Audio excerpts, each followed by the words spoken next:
안녕하세요. 잘생길생의 강상호 선생님입니다. 오늘 우리가 할 건 뭐냐면요. 생명 처음 단원부터 해서 끝까지 한번 동영상을 한번 보도록 하겠습니다. 자, 첫 번째 내용으로 생명과학 2에 대해서 나오고 있고요. 그래서 처음 단원이 생명과학의 발달이 됩니다. 어떻게 해서 생명과학이라는 학문이 생겨났는지, 그리고 어떤 단계를 거쳐서 나타났는지를 볼 거고요. 그리고 과학의 탐구 방법, 어떤 방법을 통해서 우리가 과학을 탐구하는지 그 과정까지 오늘 보도록 하겠습니다. 자, 학습 목표 보면 학습 목표 이렇게 두 가지로 크게 나눠놓습니다. 첫 번째, 생명과학이 무엇인지 이해한다. 즉, 우리가 배우는 생명과학이라는 게 예전과 달리 어떤 게 더 추가된 건지 한번 알아보는 시간을 잠시 가질 거고요. 두 번째, 탐구 과정입니다. 탐구 과정 및 가설, 대조군, 변조군 등의 개념을 한번 알아보는 시간을 오늘 갖도록 하겠습니다. 자, 첫 번째 내용으로 생명과학에 대해서 우리가 배우는 지금 교과에 편성되어 있는 생명과학이란 뭐냐? 생명과학이란 보고 있으면 생명의 본질을 밝히고요. 의료나 환경보전 등 인류 복지에 응용하는 학문입니다. 즉, 생명의 본질을 밝혀서 그걸 가지고 응용하는 학문이 바로 생명과학이라는 학문이 되게 되는 겁니다. 자, 보죠. 우리가 처음에 했을 때 예전에는 교과가 바뀌기 전에는 생물이라는 단어를 썼습니다. 자, 생물학의 교과가 나와 있는데요. 생물의 구조나 기능, 발달, 분류 등 생명 현상을 규명하는 것. 즉, 우리가 예전과 지금 생물이라는 명칭에서 생명과학으로 변한 명칭, 그걸 따져보자면 뭐냐면요. 생물은 기초입니다. 기초. 가장 기본적인 내용이 생물이 되는 거고요. 생명과학, 우리가 지금 배우는 생명과학은 그걸 가지고 응용을 해서 인류복지에 도움을 주는 학문이 생명과학이라는 학문이 되게 되는 겁니다. 그렇기 때문에 우리는 지금 단순히 생물에 대한 기초만 배우는 게 아니라 그걸 가지고 응용해서 어떻게 하면 우리가 좀 더 나은 삶을 살 수 있는가, 그거에 대한 기초적인 학문으로 생명과학이라는 지금 단원을 우리가 배우고 있는 겁니다. 자, 생물학을 토대로 응용한 학문, 자, 생명과학이 탄생을 하게 되는 겁니다. 자, 이 생명과학의 발달에 제일 처음에 쓰는 사람은 바로 아리스토텔레스예요. 자, 관찰을 바탕으로 주변의 사물을 관찰함으로써 왜 그런가 의문점을 가지기 시작하면서부터 시작을 하게 됩니다. 그 다음 갈레노스가 인체 해부학을 만들게 돼요. 만들었다기보다는 인체 해부학. 자, 우리 몸의 구조, 심장, 신장, 그리고 소장, 대장 이렇게 기관들의 인체 해부학의 기준을 세운 게 갈레노스가 되는 거고요. 하비 같은 경우는 혈액순환의 원리를 발견합니다. 우리가 이제 나중에 3단원 가서 배우게 되겠죠. 순환계에 대해서 배우게 되죠. 혈액순환이 계속 혈액이 어떻게 순환이 되는지, 그리고 그 혈액이 어떤 역할을 해주는지에 대해서 배우게 될 거예요. 자, 로버트 훅은 현미경이라는 걸 처음으로 만들어서 셀이라는 하나의 세포라는 걸 관찰한 사람이 바로 로버트 훅입니다. 그때 발견한 세포가 실은 알고 보면 모든 게 죽어버리고 끝난 코르크 마개를 가지고 연구를 했기 때문에 이후 끝나고 난 세포벽을 관찰한 거지만 거기서부터 이제 현미경을 이용한 미생물학이 시작됐다고 해도 과언이 아니겠죠.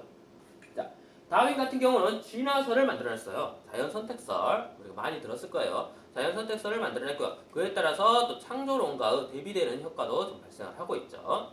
자, 그 다음 맨델은 우리가 2단원에서 배우게 돼요. 이 맨델 이 유전 법칙이 총 3가지가 나오죠. 우열의 원리, 분리의 법칙, 독립의 법칙. 우리 3가지에 대해서도 한번 나중에 뒤에서 배워보도록 하겠습니다.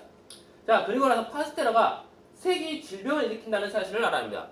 자, 세균도 질병을 일으키는 병원체 중에 하나에 속하게 됩니다. 우리가 뒤에서 3단원에서 5가지의 병원체에 대해서 수업을 할 거예요. 그 중에 세균이 나오게 돼요. 단세포 원핵생물로 등장하는데요. 우리 그때 좀 더 자세히 알아보도록 하고요. 왓슨과 클릭이 DNA 이중 나선 구조를 발견하게 됩니다.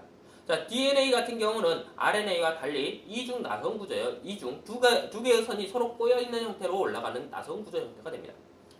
이 왓슨과 클릭에 의해서 X 회전법에 의해서 관찰이 되게 됐고요. 이를 토대로 해서 우리 핵상 속에 들어있는 유전 물질이죠. 우리 DNA는 그 유전 물질을 좀 더 연구하는 계기가 되게 됩니다.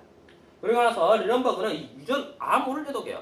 우리는 유전자 속에서 DNA 속에 유전자라는 내용이 들어가 있습니다. DNA가 커다란 밧줄이면요, 유전자는 그 안에 있는 작은 쪼가리가 바로 유전자가 되는 거예요. 우리 커다란 도서관 있죠? 그 도서관에서 한 권의 책들이 각각 유전자가 된다고 생각하시면 돼요. 자, 그리고 나서 보면 이제 코엔 보이어가 유전자 재조합 기술을 탄생시켜요. 자, 이 유전자 재조합 기술은 결코 쉽게 글자상 유전자를 재조합했나 보다, 새로 만들었나 보다 라는 생각을 하게 되지만 이 과정이 굉장히 어려움이 따르게 됩니다. 이 중간 과정에서 여러 물질들이 들어가게 되고요. 자, 그걸 토대로 해서 이제 사람의 유전자를 분석하기 시작해요. 게놈 프로젝트, 지놈 프로젝트, 뭐 발음이 좀 그러긴 한데요. 자, 이렇게 해서 사람의 유전자를 분석하기 시작합니다. 사람의 유전자를 분석하는 이유가 가장 큰 이유는 바로 인류의 건강을 위해서죠. 미리 유전병을 발견해서 그 유전병을 토대로 치료를 하기 위해서, 좀 더 나은 삶을 살기 위해서 바로 사람의 유전자 분석이 시작되게 됩니다. 자, 아리스토텔레스부터 시작해서 지금 코엔 보이어 사람의 유전자 분석까지 우리는 단계를 걸치게 됩니다. 이런 단계를 통하고 각 단계를 걸쳐서 바로 생명과학이라는 하나의 학문이 정립이 되게 되는 겁니다. 자, 그러면 우리 이제 봐야 될 게 뭐냐면요. 자, 그러면 그 사람들은 그냥 가만히 앉아있다가 이게 될 것 같네? 딱 쓰느냐? 그게 아니에요. 탐구 과정을 통해서 만들어낸 게 바로 그 과정, 결과물들이 지금 현재 나와 있는 내용들이 됩니다. 자, 그럼 탐구 과정이 어떻게 되냐? 나와 있죠? 연역적 탐구 과정과 귀납적 탐구 방법 두 가지를 가지고 이야기를 하게 됩니다. 연역적 탐구 방법은 뭐냐면 문제를 인식하고요. 이를 가지고 실험을 통해서 검증을 통해서 검증을 통해서 연구하는 게 바로 연역적 탐구 방법이 됩니다. 여러분들이 생물책을 딱 봤을 때, 생명과학이죠. 생명과학책을 봤을 때 많은 실험들이 나올 거예요. 그 실험들이 전부 다 연역적 탐구 방법을 통해서 이루어지는 내용이 됩니다. 귀납적 탐구 방법은 뭐냐? 관찰을 일반적인 결론으로 이끌어내는 탐구 과정이에요. 귀납적 탐구 방법은 어떤 식이냐? 자, 여러 자료, 여러 정보들이 있어요. 정보들이 무수히 많은 정보들을 끌어모으고 모아서 하나의 가설을 만들어내는, 가설이 아니죠. 하나의 학문을 정립해내는 게 바로 귀납적 탐구 방법이 됩니다. 우리가 이제 앞으로 계속 이제 실험 내용을 보고 수업을 듣다 보면 나오는 모든 내용들은 전부 다 귀납적 탐구 방법보다는 연역적 탐구 방법을 통해서 실험을 하고 실험 단계를 걸치게 되는 내용들이 나오게 될 거예요. 자, 우리 그러면 이제 연역적 탐구 방법에 대해서 좀 더 자세히 보도록 하죠. 자, 연역적 탐구 방법은 총 6단계를 거치게 돼요. 혹은 5단계로 설명하는 것도 있습니다. 첫 번째, 문제 인식 단계가 있고요. 그리고 나서 가설 설정, 그리고 탐구 설계 및 수행, 결과 분석, 결론 도출, 그리고 일반화 과정까지. 5단계로 끝나는 것도 있고요. 6단계까지 하면 일반화까지 포함이 되게 됩니다. 자, 그럼 하나하나 보도록 하죠. 문제 인식이란 뭐냐? 말 그대로 주변 현상을 내가 관찰하고 이 주변에서 저건 왜 그럴까? 의문점을 갖는 게 문제 인식 단계가 됩니다. 자, 그래서 자연현상의 상으로 관찰하기 위해서 의문을 제기하게 되는 거예요. 의문을. 지나가는데 갑자기 우리 그 책에 많이 나오는 각기병 얘기 있죠. 저 닭이 계속 아파요. 그러다가 어느 날 갑자기 보니까 닭이 건강하단 말이에요. 왜 그런가? 의문점을 갖게 되는 게에서부터 탐구 과정이 시작을 되게 되는 겁니다. 자, 가설 설정을 해요. 그러면 문제 인식을 했어요. 그럼 가설 설정을 합니다. 가설 설정이란 뭐냐? 잠정적인 답이에요. 내가 내리는 잠정적인 답입니다. 닭을 보니까 자세히 보고 있으니까 먹이가 바뀌었어요. 그 바뀐 먹이 때문에 각기병에 걸리지 않을 것이다. 이렇게 결론을, 잠정적인 답을 내리는 게 바로 가설 설정이 됩니다. 자, 탐구 설계 및 수행은 뭐냐면 말 그대로요. 이제 내가 실험을 해야죠. 그러면 그냥 무조건 막 실험하는 게 아니라 어떻게 실험을 해 나갈 건지 순서를 쓰는 거예요. 1번부터 해서 5번까지. 예를 들면 뭘 했다. 닭장을 준비한다. 닭 몇 마리를 집어넣는다. 그 닭에게 어떤 먹이를 준다. 이렇게 순서대로 쓰는 게 탐구 설계고요. 그 설계한 내용대로 수행을 하는 게 탐구 수행이 됩니다. 그래서 탐구 설계 및 수행으로 묶어놓기도 하고요. 아니면 따로 떼어내서 설계 따로 수행 따로 놔두기도 해요. 그 점은 그냥 읽어보시면 느낄 수 있을 거예요. 자, 탐구 설계요. 설계는 뭔가를 만들어내기 어떻게 실험할 것이다 해서 실험 단계를 만들어내는 거고요. 수행은 그 단계를 통해서 그 순서대로 실험을 진행해 나가는 게 수행이 됩니다. 자, 그럼 어떻겠어요? 수행했어요. 실험이 끝났어요. 끝나고 나면 결과를 분석해야죠. 자, 이 실험하니까 닭이 일반 쌀을 준 녀석 일반 쌀을 준 녀석의 닭은 어때요? 각기병에 걸리죠. 하지만 현미 쌀을 준 녀석들은 전혀 그런 각기병은 나타나지 않는다는 결론이 나오게 됩니다. 이런 식으로 실험이 끝나고 나면 그 실험 결과값을 분석하는 걸 결과 분석이라고 하는 거예요. 자, 결과 분석이 끝나고 난다. 그러면 어떻게 되냐? 결론을 도출해냅니다. 자, 실험 결과예요. 결과 분석하고 결론 도출하고 헷갈리시면 안 되는데요. 결과 분석은 뭐냐면 말 그대로 실험에서 얻은 자료를 어떤 결과가 나왔는지 파악을 하는 겁니다. 그 파악이 끝나고 나면 이제 그 실험에 대한 결론을 내리게 되는 거예요. 내가 세운 가설이 맞는지 틀리는지를 바로 이 결론 도출 때 나오게 되는 겁니다. 그래서 왜 가설평은 평가를 하고 보편 타당한 결과를 도출해내는 게 바로 결론 도출이 됩니다. 그러면 일반화는 어떤 과정을 통하냐? 실험을 끝났어요. 내가 가설 설정하고 그 탐구 설계 수행하고 결과 분석해서 결론 도출이 됐어요. 그랬더니 내가 세운 가설이 맞아요. 그럼 어떻게 하냐? 거기서 끝내서 일반화 시키는 게 아니라 이 실험을 다시 반복합니다. 반복을 거쳐요. 예외 현상이 나오는지 아니면 내 실험이 진짜 제대로 잘 맞게 다 끝났는지 반복을 해서요. 그 실험 결과가 틀리지 않으면 옳게 계속 반복이 되면 그때 일반화를 시키게 되고요. 만약 실험이 틀렸다. 결과가 다르게 났어. 결과 분석하고 나서 결론 도출하는데 내게 사용한 가설하고 다르단 말이에요. 실험 결과가. 그럼 어떻게 하냐? 다시 가설 설정으로 갑니다. 그래서 가설을 바꿔요.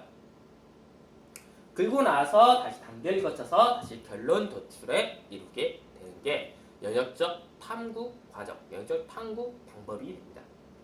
자, 단계요. 문제인식, 가설 설정, 탐구 설계 및 수행, 그리고 결과 분석, 결론 도출까지 이렇게 진행이 된다는 거 좀 알아두시면 될 것 같습니다. 자, 그러면 이 과정 안에서 우리는 대조군하고 실험군이라는 게 나와요. 즉 대조 실험하고 변인이라는 항목이 나오는데요. 어디서 나오냐? 탐구 설계 및 수행에서 나옵니다. 왜 이게 나오냐면요. 자, 내가 실험을 했어요. 그러면 그 실험이 맞는지 틀리는지 혹은 진짜 내 실험 때문에 어떤 조건 때문에 그렇게 됐는지 안 됐는지를 증명해내야죠. 증명해내기 위해서 대조 실험에는 내용이 나오고요. 변이라는 항목이 나오게 됩니다. 첫 번째로 대조 실험 먼저 보죠. 대조 실험이 뭐냐면 자, 대조군과 실험군을 설정해서요.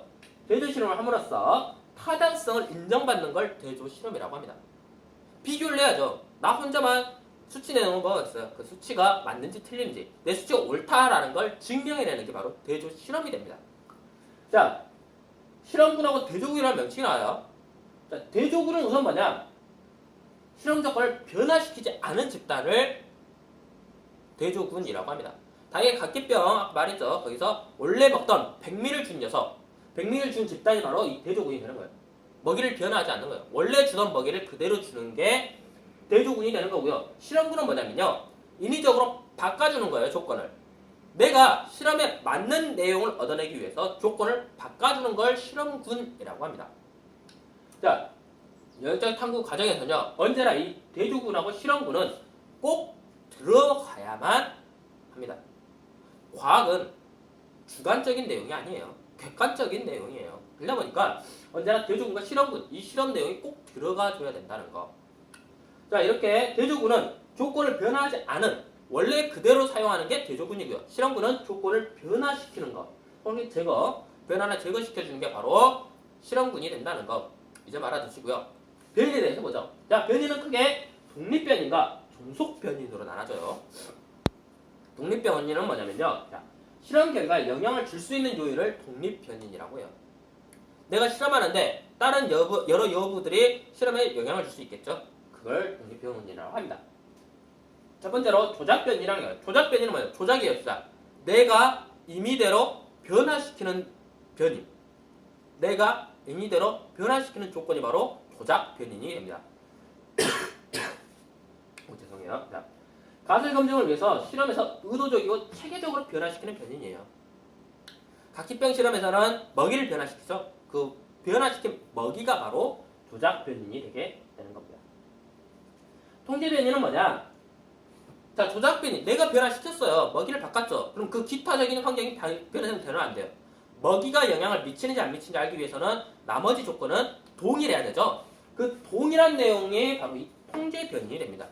그 동일한 내용을 그대로 유지시키기 위해서 다른 녀석들은 일정하게 유지시켜주는 게 통제 변인이에요. 각기병 실험에서는 사는 그 사육장의 크기 그리고 뭐 기타적인 내용들이 되겠죠. 뭐 닭의 수 그리고 닭이 원래 들어갔던 건강한 상태, 건강 정도 그리고 뭐 닭의 크기 그런 게 전부 다 통제 변인에 속하게 됩니다. 키우는 온도, 아니 적용되는 물 그런 게 전부 다 통제 변인에 속하게 된다는 거.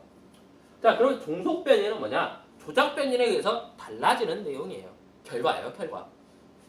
조작 변인의 영향을 받아 변하는 요인이 종속 변인이 됩니다. 자, 각기병 실험에서는 뭐가 종속 변인이 되겠어요? 병의 유무죠, 병의 유무.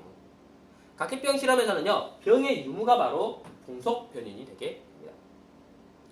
자, 들고 나서 보니까 통제 변인이 있었는데 변인 통제라는 말이 또 나와요. 변인 통제란 뭐냐? 조작 변인을 제외한 모든 독립이 일정이식, 즉 얘를 말하는 거예요. 통제 변인을. 실험에서 일정을 유지하는 변인을 통제 변인을 하고요. 모든 독립 변인 일정을 유지시킬 변인 통제라고 합니다. 주로 우리 그 연역 탐구과정 보면 변인 통제란 말을 잘 안 쓰고요. 통제 변인이란 말을 많이 쓰게 될 거예요. 이제부터. 그걸 알아두시면 될 것 같고요. 자, 우리 방금 선생님이 설명한 각기병 그 내용을 가지고 한번 보도록 하죠. 자, 첫 번째 내용 보니까 에이크만은 인간의 각기병 증상과 비슷한 증상을 보인 닭이 낳은 것을 보고 각기병이 낳게 된 이유에 대해서 의문을 가져요. 자, 아까 말했죠. 자, 여기 의문을 가져요. 의문을. 자, 의문. 자, 의문을 가지는 게 뭐다? 문제인식이다. 의문을 가지셔요. 왜 그럴까? 어째서 이러지? 의문을 갖는 게 문제인식이 됩니다. 자, 문제를 인식하거나 주변을 봐요. 주변을 관찰하게 됩니다. 자, 보니까 모유를 주는 병사가 바뀌었어요. 모유를 주는 병사가. 즉, 모유를 주는 병사가 바뀌면서 백미와 현미로 먹이가 바뀌게 됩니다. 먹이가 바뀌게 되는 걸 알아요. 그리고 나서 어떻게 하냐? 자, 현미에는 가게 닭기병을 치료하는 어떤 물질이 들어있을 것이다 라는 가설을 설정하게 됩니다. 자, 어떤 물질이 들어있을 거다. 잠정적인 결론이죠. 닭기병에 걸리는 이유가 현미 때문에 어떤 그 물질이 들어있을 거라는 걸 잠정적인 결론을 내리게 됩니다. 이게 가설 설정 단계가 됩니다. 자, 가설 설정을 했으면 어떻게 해야 돼요? 탐구 설계 및 수행을 해야겠죠? 자, 옆으로 넘어와서 보니까 에이크만은 닭을 두 집단으로 나눴어요. 자, 닭을 두 집단으로 해서 하나는 백미를 줬고요. 하나는 현미를 먹여 기릅니다. 자, 백미를 준 집단. 원래는 처음부터 백미를 줬었죠? 그러니까 각기병을 앓았다가 병사가 바뀌면서, 먹이 주는 병사가 바뀌면서 현미를 준단 말이에요. 그러니까 각기병을 앓잖아요. 그렇기 때문에 이 백미를 먹은 집단은 바로 돼지군이 되는 거예요. 돼지군. 백미를 먹은 집단은 돼지군이 되는 거고요. 자, 현미를 먹은 집단은 바로 실험군이 되게 되는 겁니다. 실험군. 우리가 앞에서 말하는 실험군. 자, 그러면 이 내용을 가지고 우리 뭘까지 해보냐면요. 조작 변인이 뭔지 한번 알아봅시다. 자, 조작 변인. 여기서 나오는 조작 변인은 뭘까요? 조작 변인. 그죠? 여기 써져 있죠? 돼지군 실험하면서 먹이. 바로 먹이가 됩니다. 닭에 준 먹이. 이 먹이가 백미 아니면 현미냐가 바로 조작 변인이 되게 되는 거예요.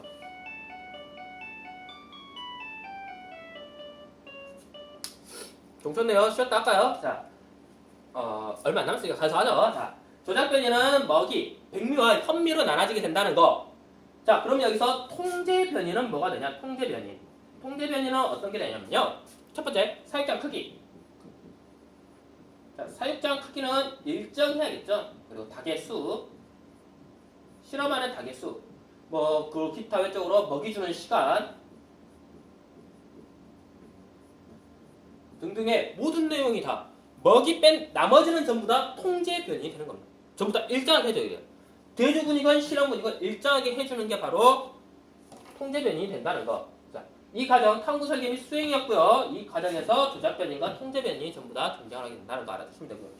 자, 그에 따라서 이제 뭘 하냐? 실험을 했어요. 그런데 백미를 먹은 집단에서 병이 발생했대요. 또 병든 닭에서 현미를 먹이니까 다시 병든 닭이 호전되었지만 건강한 병이 발생을 했다라고 합니다. 이게 바로 결과 분석이에요. 실험이 끝나서 그 실험을 결과값을 분석을 하는 거예요. 그리고 나서 마지막에 나오는 게 에이크만은 실험 결과를 토대로 현미에는 각기병을 예방하는 물질이 들어있다라는 결론을 얻게 되는 게 결론 도출입니다. 자, 우리 이 단계에 결과 분석에서 결론 도출까지 이루게 됐고요. 자, 가설이 아니죠. 문제 인식에서부터 결론 도출까지. 이런 5단계를 통해서 우리는 면역적 탐구 과정을 실험을 통해서 알게 되는 겁니다. 자, 이렇게 5단계 잘 알아두셔야 되고요. 탐구 설계 및 수행에서 나오는 이 대조군 실험군 그리고 조작변인 통제변인에 대해서는 잘 정리를 해두시기 바랍니다. 그리고 팁 하나 알려주자면 뭐가 있냐면요. 자, 가설 설정이에요. 현미에는 당의 각기병을 치료하는 어떤 물질이 들어있을 것이다죠. 자, 이 내용을 잠시 지우죠. 이 수치형 잠시 지울게요. 자, 이 내용에서 나올 수 있는 게 뭐냐면요. 첫 번째, 조작변인이 나올 수 있고요. 두 번째, 중속변인이 나올 수 있습니다. 즉, 가설 설정에는요. 조작변인, 이 조작변인이라는 녀석하고요. 조작변인 플러스 종속변인으로 이루어지는 게 바로 가설 설정입니다. 자, 물론 이제 모든 가설이 다 이렇게 만들어지는 건 아니에요. 하지만 가설을 잘 읽어보면요. 주문 다 조작변인과 종속변인이 들어가 있어요. 자, 조작변인 볼까요? 현미라는 녀석이 나왔어요. 현미라는 녀석이 바로 조작변인이 되는 거고요. 어떤 물질이 들어있을 때, 치료하는 어떤 물질이 들어있을 거는가 종속변인이 되는 거예요. 먹이에 의해서 먹이를 바꿔주니까 병에 걸렸다는 게 바로 조작변인이 되는 거고요. 어떤 물질이 들어있을 것이다. 즉 먹이를 바꿔주니까 현미를 먹으니까 닭이 나았다는 게 종속변인이 되게 되는 겁니다. 이렇게 가설은 잘 읽어보면 조작변인과 종속변인이 들어있는 경우가 많이 존재를 합니다. 그렇기 때문에 한번 잘 읽어보시기 바라고요. 자, 오늘 한 내용 잘 기억하시고요. 생명학 탐구 과정, 문제인식, 가설 설정, 탐구 설계 및 수행, 결과 분석, 결론 도출 5단계를 거친다는 거. 여기에 추가적으로 하면 일반화까지 6단계가 된다는 거 알아두시기 바라고요. 가설 설정은 조작변이라고 종속변이 함께 들어가 있다. 가설에는 그거 알아두시고 탐구 설계 및 수행은 대조군과 실험군 그리고 조작변인과 통제변이 있다는 거 이렇게 잘 정리를 해두시면 좋을 것 같습니다. 자, 이렇게 해서 오늘 수업 마치도록 하고요. 자, 앞으로 이제 우리 계속 수업을 해 나갈 거예요. 우리 책 한 권 생명과학 내용을 생명과학 원 내용을 전부 다 끝낼 거고요. 그 내용에 대해서 계속 동영상 들으면서 여러분 뭐 교과서나 문제집을 보면서 같이 강의를 들으면서 공부를 했으면 좋겠습니다. 자, 오늘 이만 마치도록 하겠습니다. 수고하셨습니다.